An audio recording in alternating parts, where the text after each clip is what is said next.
Hello, my beautiful computer science students. Welcome to our lesson on wrapper classes. This is going to be lesson 7 in Unit 4, data collections.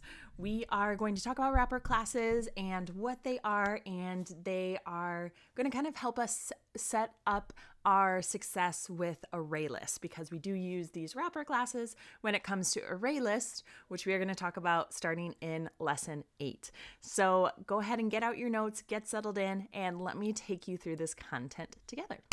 Okay, so what is a wrapper? Okay, so a wrapper class, you can think of it like a Christmas present here, wraps a primitive data type like an int or a double into a reference data type.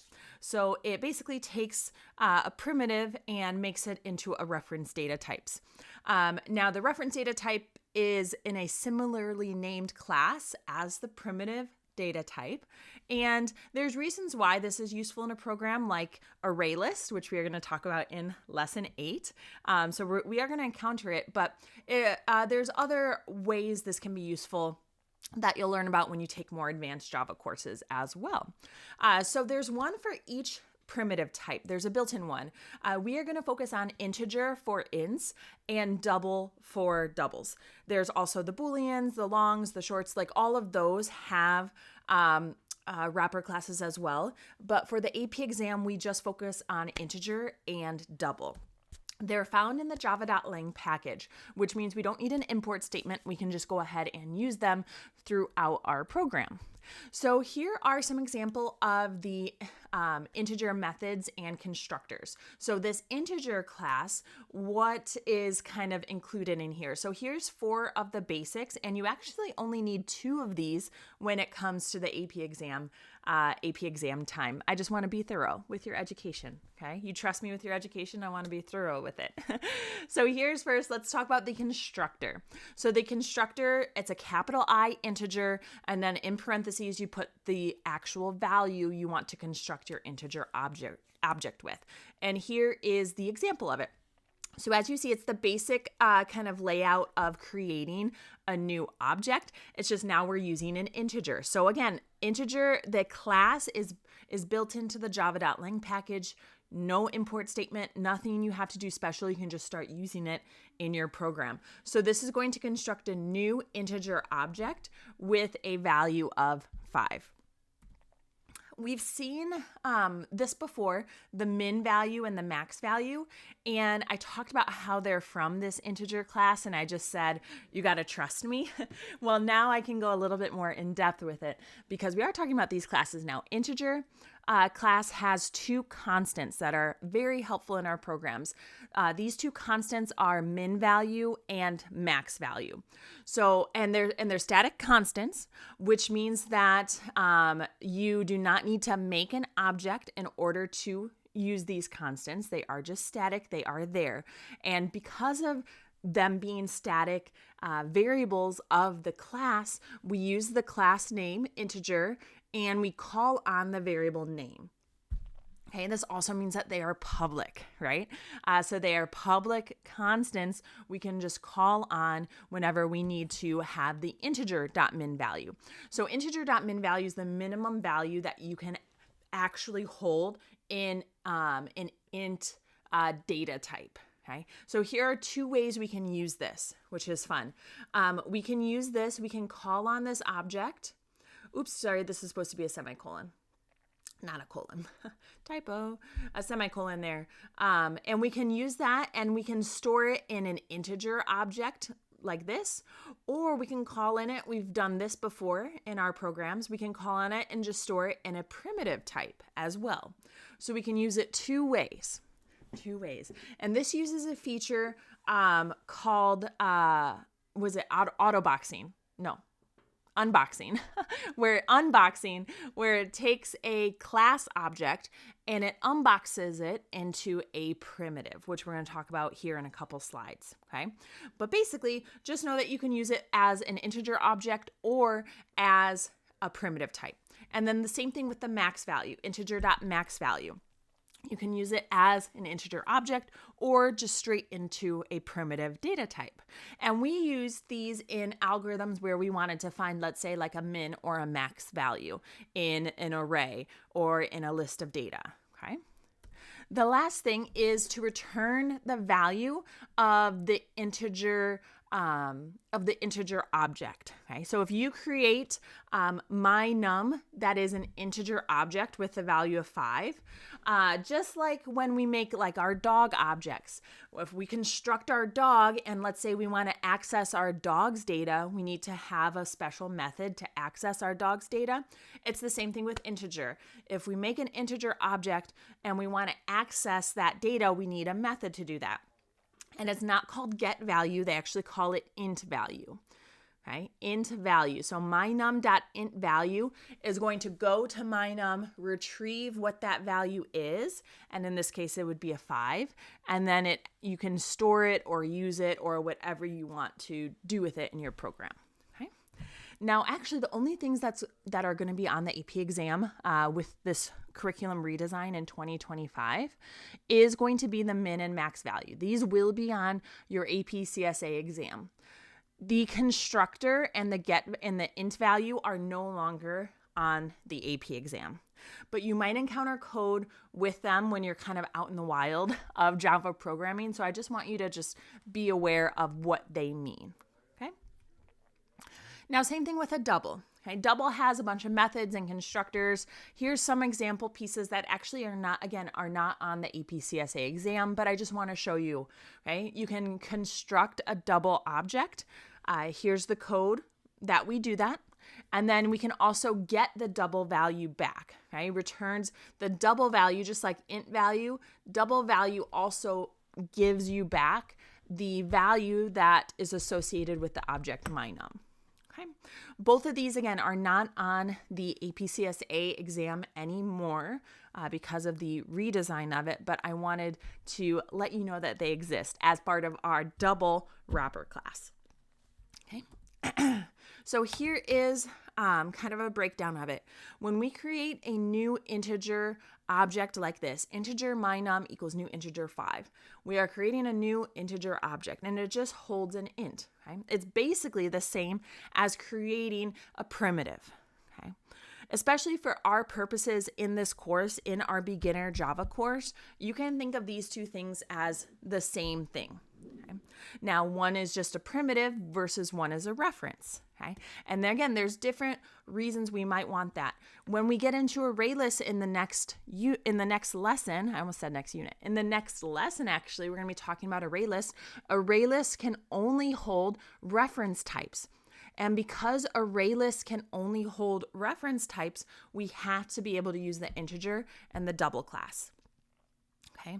Now, when we've done situations with integers and doubles, we've wanted to keep them as primitives because then it's easier to do math with and expressions with and work with integers and doubles just as primitives. So there's different situations that call for reference type and a different situation that calls for primitive types, right? But essentially they both represent the number 5. Okay. Same thing with doubles. Okay. Creating an object is essentially the same as primitive. Again, one is just a reference data type, and one is a primitive. If I can spell primitive right. Is that how I spell primitive? Maybe. I'm not a great speller.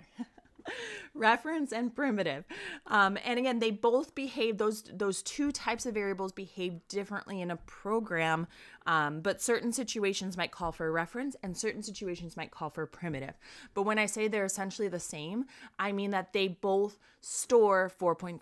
Right? They value 4.5. Okay.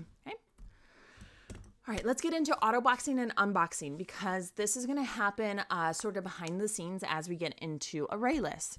Autoboxing is when the Java compiler will automatically take a primitive and wrap it in its corresponding reference type. Okay, so that if you actually like mix and match code when dealing with a reference integer and a primitive integer, and you kind of mix and match code, the Java compiler is actually smart enough to handle that mixing of code. Believe it or not, the Java compiler works against you a lot. I get it, but it can handle this, okay? So autoboxing is when you take an int, a primitive, and convert it into its wrapper, integer, and then double to double, and all of the other data types as well. So the compiler will apply this autoboxing in two situations that you'll encounter here. When it passes a parameter to a method that expects an object, or when it assigns the value of a variable to the wrapper. Okay, so here's the code here. So if I have an integer a equals 10, 10 is a primitive right here when you just hard code the number in, and you're taking a primitive and you're trying to put it into a reference type. So when you're trying to take a primitive and put it into a reference, the Java compiler will autobox it. So it'll create that new integer object. It'll give that integer object 10, and the reference to that will be a. Okay, so autoboxing is applied here. When you use it in methods, so like if you were to use the compare to method in the integer class, here a is an integer. And negative is an integer object, and then -7 is a primitive. So here you're passing a primitive into a method that's going to expect a reference, okay?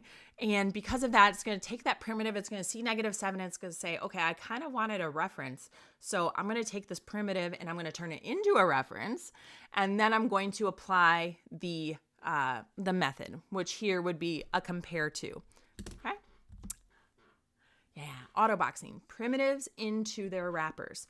And then if you follow the train of thought here, that's autoboxing. Unboxing is going the other way. It's when you take the wrapper and go back to a primitive. Again, it can do it behind the scenes. It does integer into an int and double into a double.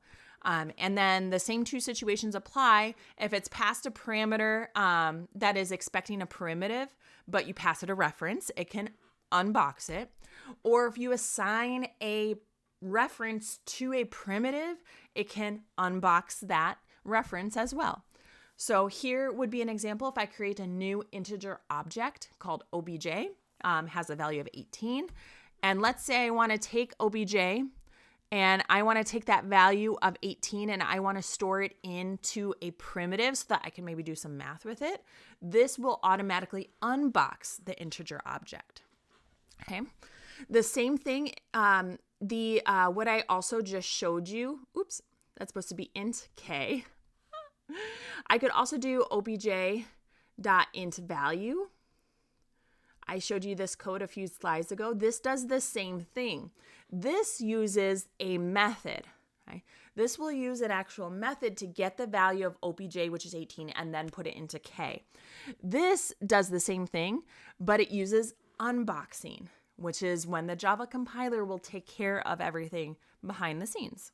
Okay. Now the int value is not on the AP exam, but this would be fair game on the AP exam. Unboxes. Okay. So know it. Unboxing and boxing. Here's another example of that. So let's say I have integer age equals new integer. So I create an age object that's going to hold the value of 7, an integer object. And then I want to construct a new dog called Puppers. He's going to have a name of Scooby, and I want to pass him age.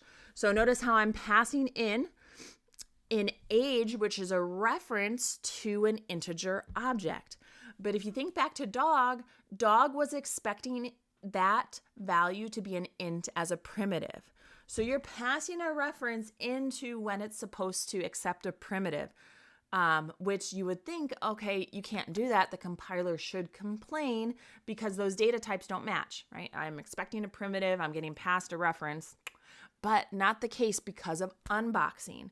Because you're passing an integer wrapper into an integer primitive, the compiler says, actually, I can handle that, and I can make it work like you want it to work. So this will unbox that integer object. Since the constructor is expecting that primitive, it'll unbox it, it'll make it a 7, and it'll put 7 in the correct age spot. Beautiful. Beautiful. We love autoboxing. We love unboxing.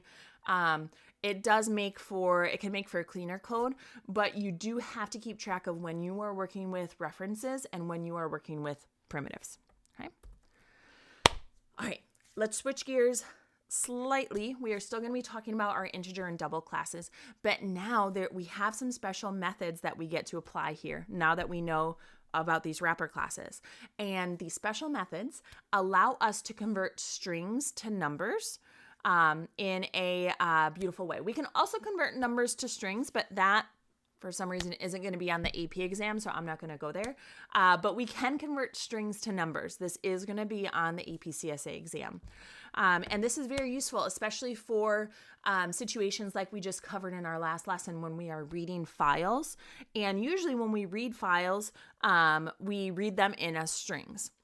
It's just the easiest way, especially when you have mixed media in your file, like you have names and grades and ages and class descriptions.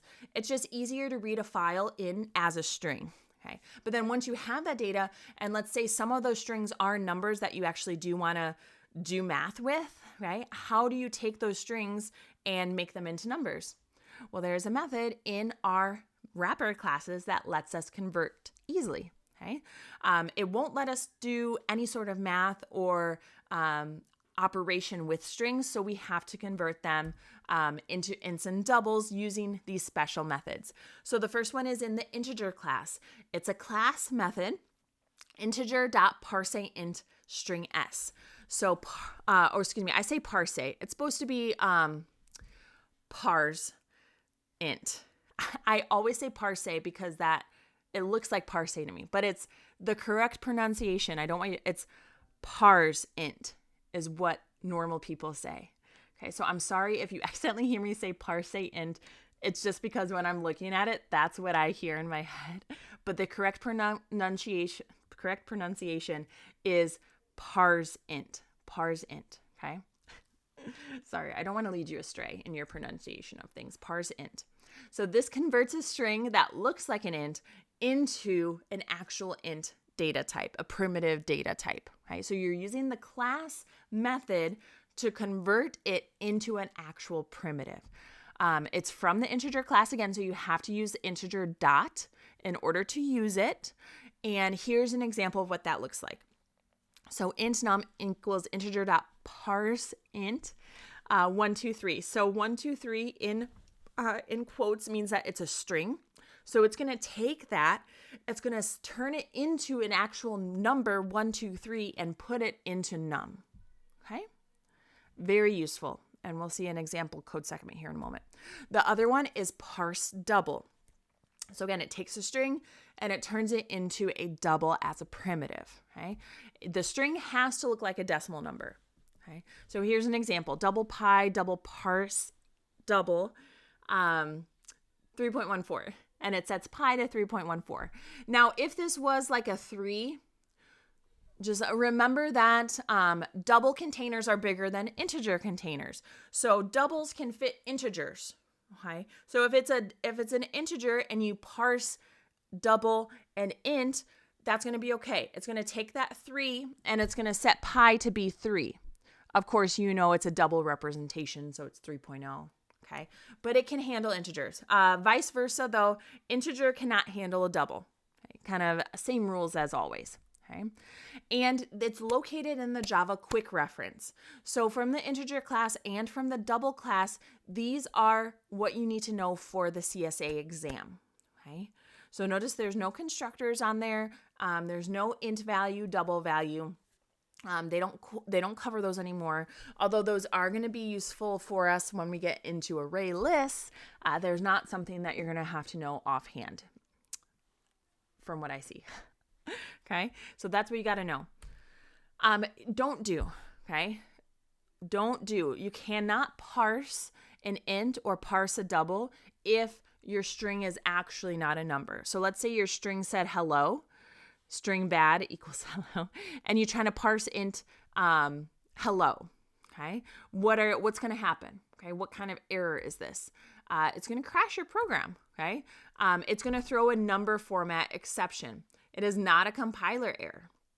Okay, it's going to be a runtime error. So be careful. You can only parse int and parse double strings that are actually going to match those data values. Okay, so here's an example. Okay, here's a line, let's say read from a file, because this is kind of gonna be how I anticipate you seeing this on the AP exam. Let's say you read from a file 71321. It's going to be an input, so it's all one string. Well, we know how to split up strings now. Now that we know arrays, we talked about in the last lesson how we can split this up. So this is going to take input, and it's going to split around our comma into parts.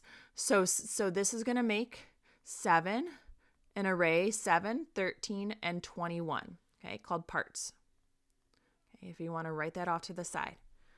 Okay, that's what those two lines do. So perfect. So I have an array called parts that's going to have those three values. I'm going to traverse through parts. I'm going to traverse through those 3 values. Now, when I have parts being 7, 13, and 21, remember that those are strings. Okay, so let's say I wanted to go through this array, and I want to go through each element, and I want to add it up. Okay? I want to add 7 plus 13 plus 21. I can't do parts I, plus equal total. I can't do that. Okay. Why? Because parts is a string. Okay. When I split here, I split the string. It has to be split into a string. Okay. Whenever you use the split feature and you're splitting around some sort of delimiter, it has to go into a string array. Okay. It always goes into a string array, which is fine. But if I have numbers that I just split up, how do I get those numbers out? Okay, if I want to use them, this is where the parse int is going to come in. So instead of doing that line like I just did, what I need to do is I need to parse int parts I first and make an actual int. Okay, make an actual primitive int. So this is going to take, the first time through, it's going to take the 7, it's going to make it into an int and store it in value. And then I can take that value and add it to total. I took 2 lines for this. You can write it on 1 line, right? Total plus equals integer.parse int parts I. That would be fine. Okay, I just did a 2-step there. So just to kind of show, you have to take your string, you have to parse it into an int, and then you can add it to the total, because then it's just like a primitive int. So you do that, and if I print off the total at the end, what gets printed? Okay, well, this loop goes through each part. It takes each number, takes it as a string, converts it to an int, and adds it to total. So you'll get 41 when it's all said and done, because 7 plus 13 plus 21 is 41. Yeah, woo! All right, so that wraps up our wrapper classes. I know. The jokes are truly never ending when it comes to this course. But that wraps up everything when it comes to these wrapper classes. All of the basics, at least when it comes to them. Again, they're not a huge part of the exam, but they do show up, and I want you to be aware when you do see those pieces. We're going to talk a little bit more about them when we get into array lists in the next lesson. So if you have liked this lesson, please hit the like button and subscribe to my YouTube channel for more great CSA content. And until then, I wish you endless success in all your computer science endeavors, and I will see you in the next video.